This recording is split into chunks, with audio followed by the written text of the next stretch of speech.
Bonjour et bienvenue. Aujourd'hui, on va s'attaquer à un concept fondamental. On va apprendre à biohacker sa peau. Qu'est-ce que ça veut dire concrètement? Eh bien, ça veut dire reprendre le contrôle. L'objectif, c'est de maîtriser l'analyse de formulation pour vraiment comprendre ce qu'on applique sur notre corps. Et pour ça, tout commence par une seule chose, le décryptage de la liste INC. La première question qu'on doit se poser, elle est très directe, mais elle est essentielle. Nos produits cosmétiques, est-ce que ce sont de vrais alliés pour notre peau ou est-ce que ce sont finalement des ennemis silencieux qui se cachent derrière de belles promesses marketing? C'est exactement ce qu'on va apprendre à déterminer ensemble. Pour bien saisir l'ampleur du défi, regardez ce chiffre, 15 000. On parle de près de 15 000 substances différentes qui peuvent, en toute légalité, se retrouver dans nos produits de soins. C'est une véritable jungle moléculaire. Soyons clairs, sans une méthode précise, sans une grille de lecture, il est absolument impossible de s'y retrouver et de faire des choix vraiment éclairés. Alors, on entre dans le vif du sujet. La toute première étape de notre méthode, c'est d'apprendre à parler une nouvelle langue. Le langage du laboratoire. Il y a un code, une nomenclature qui est la clé de tout. Et ce code, c'est le code INCI. INCI, derrière cet acronyme se cache la nomenclature internationale des ingrédients cosmétiques. Il faut voir ça comme un système universel et surtout obligatoire. En fait, cette liste, c'est la carte d'identité moléculaire du produit. C'est sa vérité brute sans le filtre du marketing. Et ce langage, bien sûr, a des règles très précises. Les connaître, c'est détenir le pouvoir d'analyse. C'est simple. Règle numéro 1, le premier ingrédient de la liste est toujours celui qui est présent en plus grande quantité. Ensuite, la liste se poursuit en ordre décroissant. Mais, et c'est là que ça devient stratégique, il y a la fameuse ligne des 1%.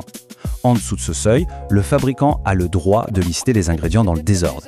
Et c'est souvent là que se nichent les actifs précieux, mais aussi, parfois, les substances les plus controversées. On passe à la deuxième étape. Maintenant, on sait lire. Mais ça ne suffit pas. Il faut savoir quoi chercher. Notre mission ici, c'est d'identifier la cible. Il s'agit de percer le druid marketing, vous savez, cette belle promesse sur le flacon, pour aller voir la réalité scientifique de la formule et repérer les ingrédients qui, eux, méritent toute notre attention. Et je vous assure que cet exercice est loin d'être anodin. Regardez ce titre, par exemple. Il est tiré d'une publication scientifique sérieuse relayée par l'Observatoire des cosmétiques. Il met en lumière des enjeux qui sont bien réels pour notre santé et pour l'environnement.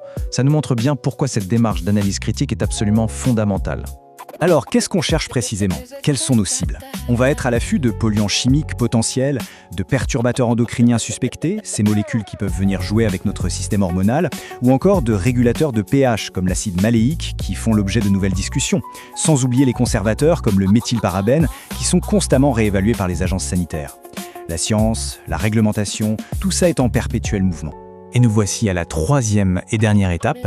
Face à toute cette complexité, face à cette jungle, quelle est notre arme? Eh bien, c'est une arme scientifique, la puissance de l'analyse indépendante.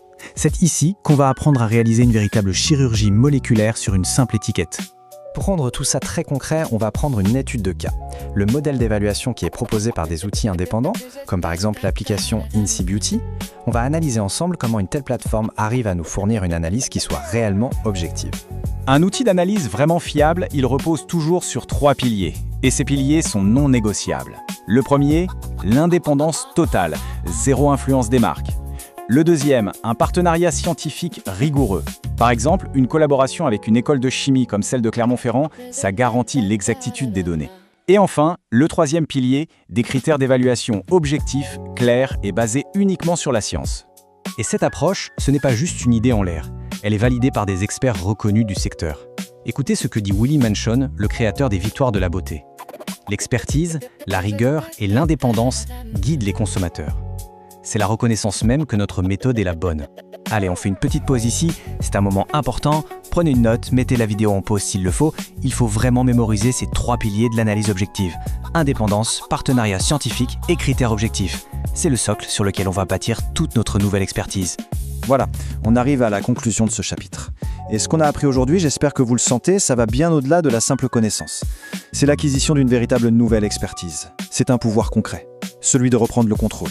Désormais, quand on se trouve face à un produit, on n'est plus un consommateur passif qui subit le marketing. Non, on devient un analyste, capable de lire entre les lignes, de voir la science qui se cache derrière chaque étiquette.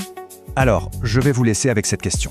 Maintenant que vous avez la clé du décryptage entre les mains, quelle sera la première porte que vous allez décider d'ouvrir? Le premier produit que vous allez analyser?